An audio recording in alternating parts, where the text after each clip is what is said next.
السلام علیکم ورحمۃ اللہ وبرکاتہ۔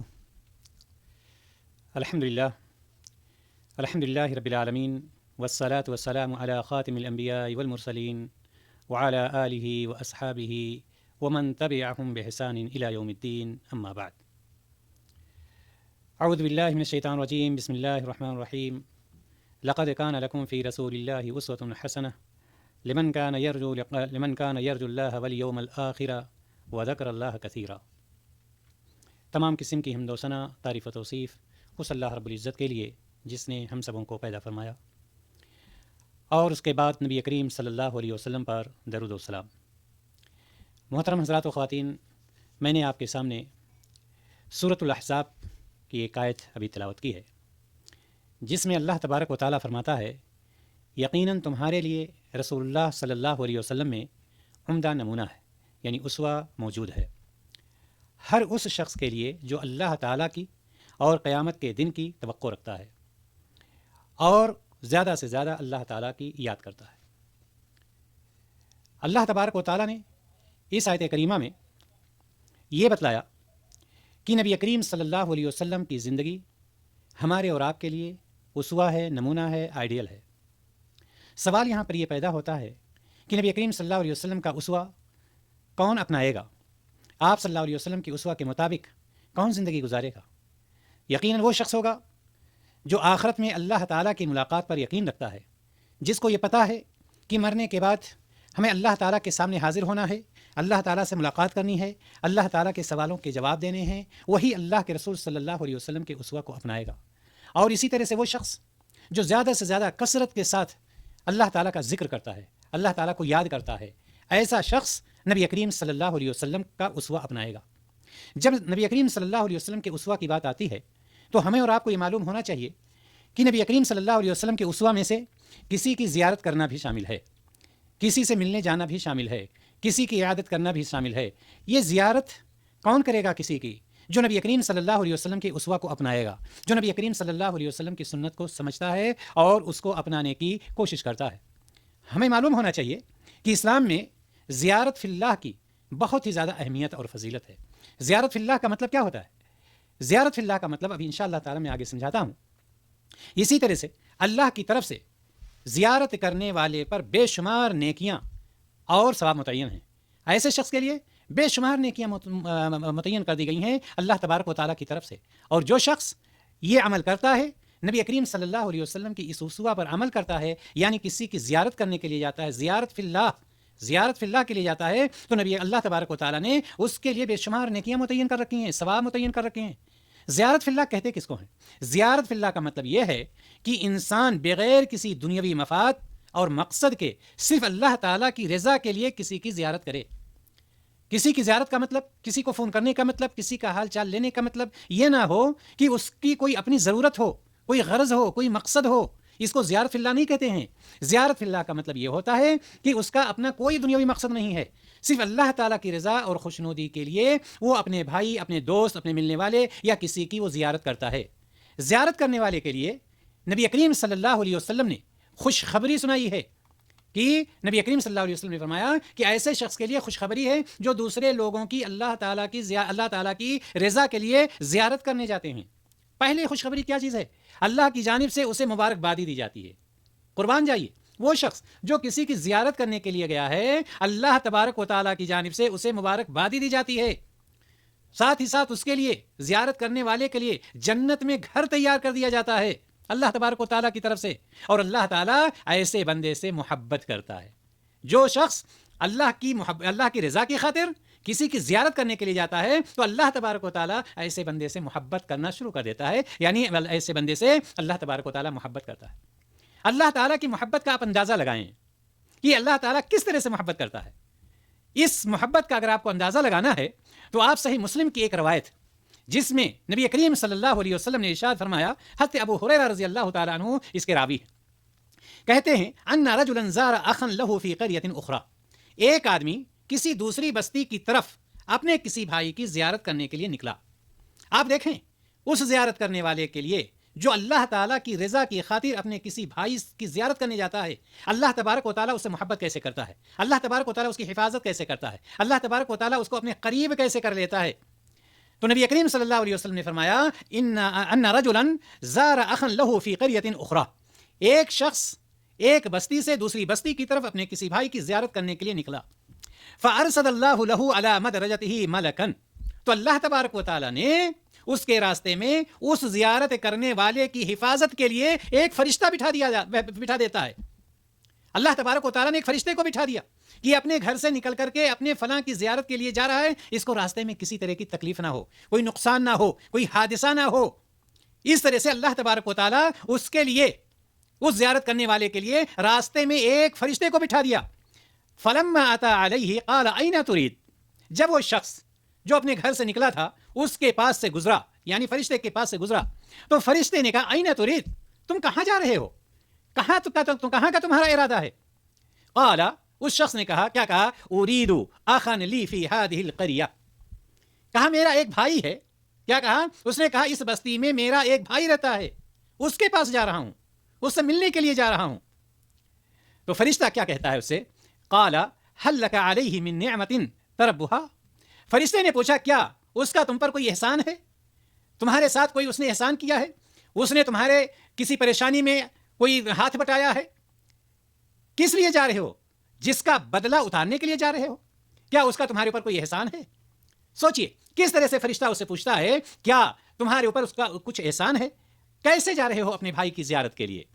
تو وہ شخص کہتا ہے قال لا غیر ان احببته فی اللہ عز وجل، وہ شخص کہتا ہے کہ نہیں ایسی بات نہیں ہے، اس نے کہا صرف اس لیے جا رہا ہوں کہ میں اس سے اللہ تعالیٰ کے لیے محبت کرتا ہوں، اس سے اللہ تعالیٰ کے لیے محبت کرتا ہوں، ایسا کچھ نہیں ہے کہ اس نے کچھ ہمارے اوپر احسان کیا ہے، اس نے مجھے کوئی قرض دیا تھا، وہ کسی وقت میرے کام آ گیا ہے، اس لیے میں اس کی زیارت کے لیے نہیں جا رہا ہوں، میں اس لیے جا رہا ہوں کہ میں اس سے محبت کرتا ہوں۔ کس کے لیے؟ اللہ تعالیٰ کے لیے محبت کرتا ہوں۔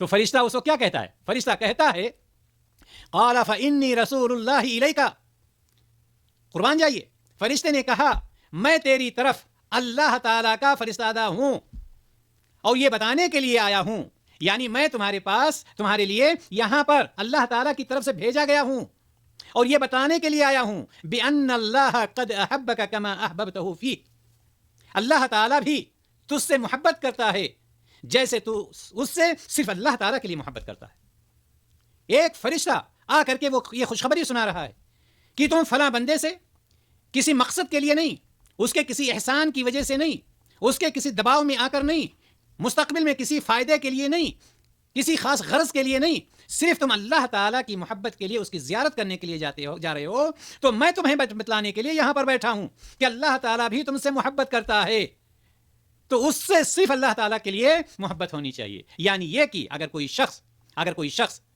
کسی کی زیارت کے لیے نکلتا ہے اور اس زیارت کا مطلب صرف اللہ تعالیٰ کی رضا اور خوشنودی ہوتی ہے، صرف اللہ تعالیٰ کی خوشنودی کے لیے جاتا ہے، اللہ تعالیٰ کو راضی کرنے کے لیے جاتا ہے، تو اللہ تبارک و تعالیٰ اس سے اس طرح سے محبت کرتا ہے کہ اس کے راستے میں ایک فرشتہ بٹھا دیتا ہے تاکہ اس کو کوئی تکلیف نہ ہونے پائے۔ یہاں پر آپ دیکھیں صرف اللہ کے لیے ایک دوسرے سے محبت کرنے کی فضیلت کس طرح سے ثابت ہے کہ جب کوئی اللہ تعالیٰ کے لیے کسی سے محبت کرتا ہے تو اللہ تبارک و تعالیٰ اس سے محبت کرنا شروع کر دیتا ہے۔ صرف اللہ کے لیے ایک دوسرے سے ملاقات کرنے کی فضیلت کس طرح سے یہ حدیث ثابت کر رہی ہے، لیکن آج کل عام لوگ ایک دوسرے سے کسی غرض یا کسی مقصد ہی کے لیے ملتے ہیں، کسی مفاد ہی کے لیے ملتے ہیں، اور یہی چیز ان کو ثواب سے محروم کر دیتی ہے اور وہ ثواب سے محروم ہو جاتے ہیں۔ ایک دوسری حدیث میں آتا ہے، ابو موسیٰ اشعری رضی اللہ تعالیٰ عنہ سے روایت ہے، کہتے ہیں کہ نبی کریم صلی اللہ علیہ وسلم نے ارشاد فرمایا انما مثل الجلیس الصالح والجلیس السوء کحامل المسک ونافخ الکیر۔ نبی کریم صلی اللہ علیہ وسلم نے ارشاد فرمایا کہ نیک ساتھی اور برے ساتھی کی مثال ایسے ہی ہے جیسے کستوری بیچنے والا، خوشبو بیچنے والا، خوشبو اٹھا کر کے چلنے والا، اور آگ کی بھٹی دھونکنے والا یعنی لوہار۔ ایک خوشبو بیچنے والا ہے اور ایک لوہار ہے جو آگ کو جلا کر کے لوہے کو گرم کرتا ہے، اس کو پیٹتا ہے اور اس کو درست کرتا ہے، جس کو بھٹی چلانا کہتے ہیں، دھونکنا کہتے ہیں۔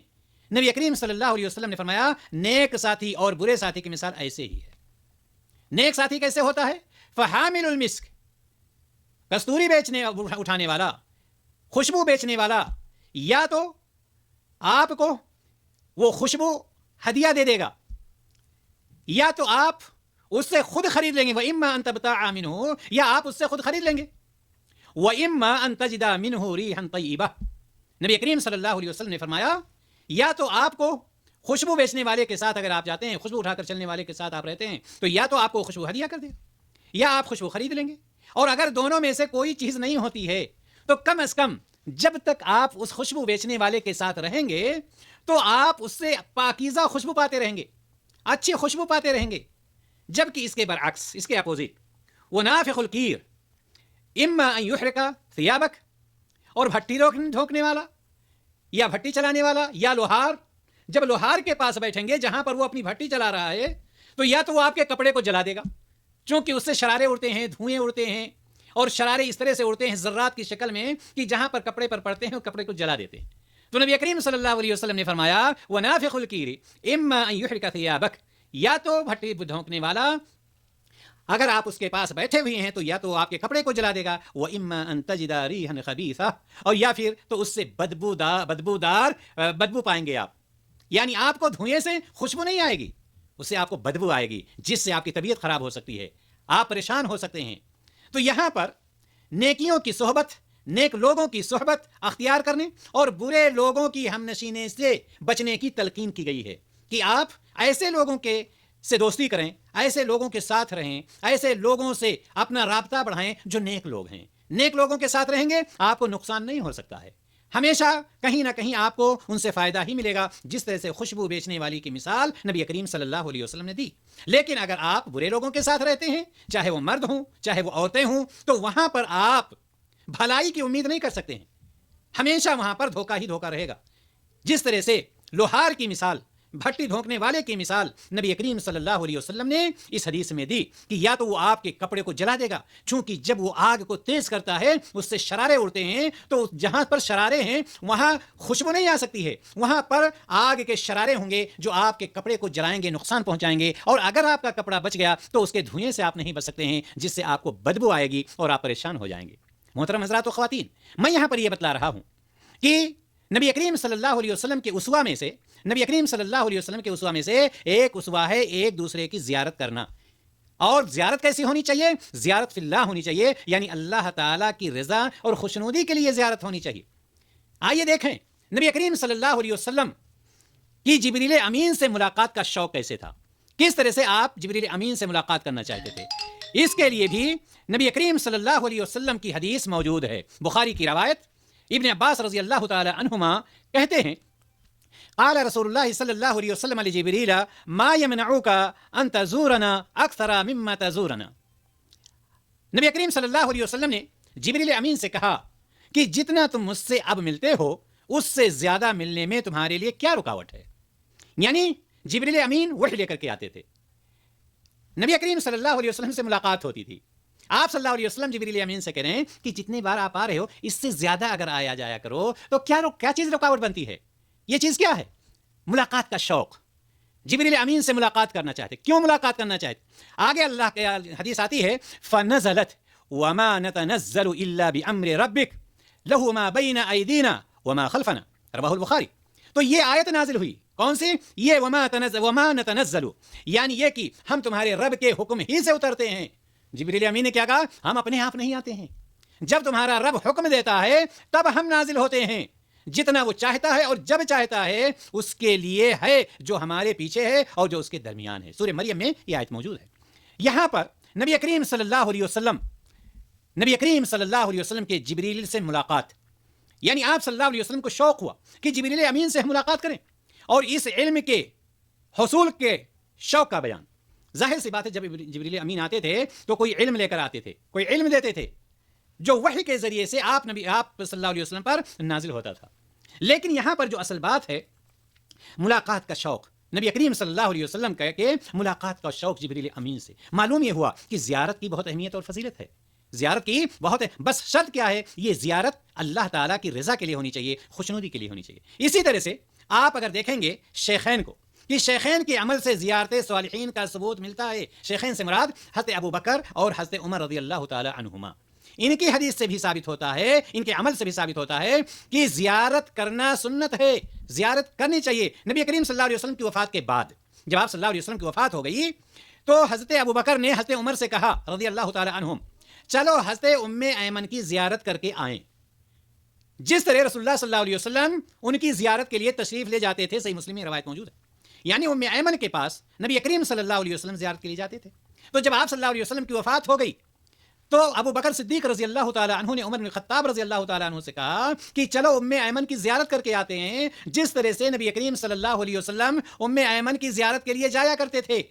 آج کی نسل یہ سوچ رہی ہے کہ چلو ابو فلاں کی زیارت کے لیے جاتے تھے، چلو ہم ان کی زیارت کر کے آتے ہیں، امی فلاں کی زیارت کے لیے جاتی تھیں، چلو ہم ان کی زیارت کر کے آتے ہیں۔ کیا یہ چیز پائی جاتی ہے؟ نہیں پائی جاتی۔ وجہ کیا ہے؟ ہم نے ان کو یہ تربیت دی ہی نہیں ہے، ہم نے ان کو یہ تعلیم دی ہی نہیں ہے، جو تعلیم ہمارے نبی صلی اللہ علیہ وسلم کی تھی، جو اسوہ ہمارے نبی جناب محمد رسول اللہ صلی اللہ علیہ وسلم کا تھا۔ محترم حضرات و خواتین، اللہ تعالیٰ کی خاطر باہم زیارت کرنے والوں کے لیے بہت بڑا انعام ہے۔ جو اللہ تعالیٰ کی خاطر ایک دوسرے کی زیارت کرتے ہیں، ان کے لیے پہلا انعام کیا ہے؟ ان کے لیے پہلا انعام کیا ہے؟ حدیث قدسی ہے۔ حضرت معاذ بن جبل سے روایت کہتے ہیں کہ میں نے رسول اللہ صلی اللہ علیہ وسلم کو فرماتے ہوئے سنا کہ اللہ تبارک و تعالیٰ نے فرمایا، کیا فرمایا اللہ تبارک و تعالیٰ نے؟ اللہ تبارک و تعالیٰ نے فرمایا وجبت محبتی للمتحابین فیہ، میری محبت واجب ہو گئی۔ اللہ تعالیٰ کہتا ہے، نبی کریم صلی اللہ علیہ وسلم نے فرمایا کہ اللہ تعالیٰ کہتا ہے وجبت محبتی للمتحابین فیہ، میری محبت واجب ہو گئی میری خاطر آپس میں محبت کرنے والوں کے لیے، جو اللہ تعالیٰ کے لیے ایک دوسرے سے محبت کرتے ہیں، جو اللہ تعالیٰ کے لیے ایک دوسرے کی زیارت کرتے ہیں، جو اللہ تعالیٰ کے لیے ایک دوسرے سے ملتے ہیں۔ اور آگے کیا فرمایا؟ آگے فرمایا والمتجالسین فیہ، میری محبت واجب ہو گئی میری خاطر مجلسیں قائم کرنے والوں کے لیے۔ یہ مجلس، یہ دنیا کے الگ الگ ملکوں میں ہم آج اس وقت بیٹھے ہوئے ہیں، کوئی پاکستان سے ہے، کوئی پاکستان میں بیٹھا ہے، کوئی ہندوستان میں بیٹھا ہے، کوئی سعودیہ میں بیٹھا ہے، کوئی نیپال میں بیٹھا ہے، کوئی کہیں ہے، کوئی کہیں ہے۔ یہ مجلس دور ہونے کے باوجود ہم ایک مجلس میں بیٹھے ہیں۔ کس لیے بیٹھے ہیں؟ کون سا پیسہ ہم آپ کو دے رہے ہیں یا کون سا پیسہ آپ ہمیں دے رہے ہیں؟ کچھ نہیں، ایک محبت ہے دین کی باتوں کو جاننے کی، ایک محبت ہے اللہ تعالیٰ کی رضا کو حاصل کرنے کی، ایک چاہت ہے اللہ تعالیٰ کی رضا کو حاصل کرنے کی، جس کی وجہ سے ہم سب اتنے دور دور ہو کر کے اپنے ٹائم پر، اپنے وقت پر پہنچ گئے ہیں، اس مجلس میں حاضر ہیں۔ اور اللہ تبارک و تعالیٰ ایسی مجلسوں کے لیے فرماتا ہے وجبت محبتی للمتجالسین فیہ، میری محبت ان لوگوں کے لیے واجب ہو گئی میری خاطر جو لوگ مجلسیں قائم کرتے ہیں، مجلسیں قائم کرنے والوں کے لیے میری محبت واجب ہو گئی۔ اور یہی نہیں بلکہ اللہ تبارک و تعالیٰ ارشاد فرماتا ہے وجبت محبتی، کن کے لیے؟ ان لوگوں کے لیے والمتبادلین فیہ، میری خاطر خرچ کرنے والوں کے لیے۔ اللہ تعالیٰ کی خاطر، اللہ تعالیٰ کی رضا کے لیے، اللہ تعالیٰ کی خوشنودی کے لیے جو خرچ کرتا ہے، 10 ریال خرچ کرتا ہے، 10 روپیہ خرچ کرتا ہے، 20 ریال خرچ کرتا ہے، 20 روپیہ خرچ کرتا ہے، کس کے لیے؟ اللہ تبارک و تعالیٰ کے لیے۔ تو اللہ تبارک و تعالیٰ فرماتا ہے وجبت محبتی، میری محبت واجب ہو گئی، میری محبت واجب ہو گئی، یعنی اللہ تبارک و تعالیٰ اس سے محبت کرنے لگتا ہے۔ اور آگے اللہ تبارک و تعالیٰ فرماتا ہے والمتزاورین فیہ، اور میری خاطر ایک دوسرے کی زیارت کرنے والوں کے لیے بھی میری محبت واجب ہوگی۔ اللہ اکبر! آپ زیارت کرنے کے لیے جائیں گے، ملیں گے، چائے پیئیں گے، بات چیت کریں گے، گپ شپ کریں گے، اپنے دل کی بات کریں گے، ان کے دل کی بات سنیں گے، آپ کا ذہن ہلکا ہوگا، ان کا ذہن ہلکا ہوگا، اور یہاں پر اللہ تبارک و تعالیٰ کی محبت واجب ہو رہی ہے۔ یہ میں نہیں کہہ رہا، یہ حدیث قدسی ہے جس میں اللہ تبارک و تعالیٰ ارشاد فرماتا ہے۔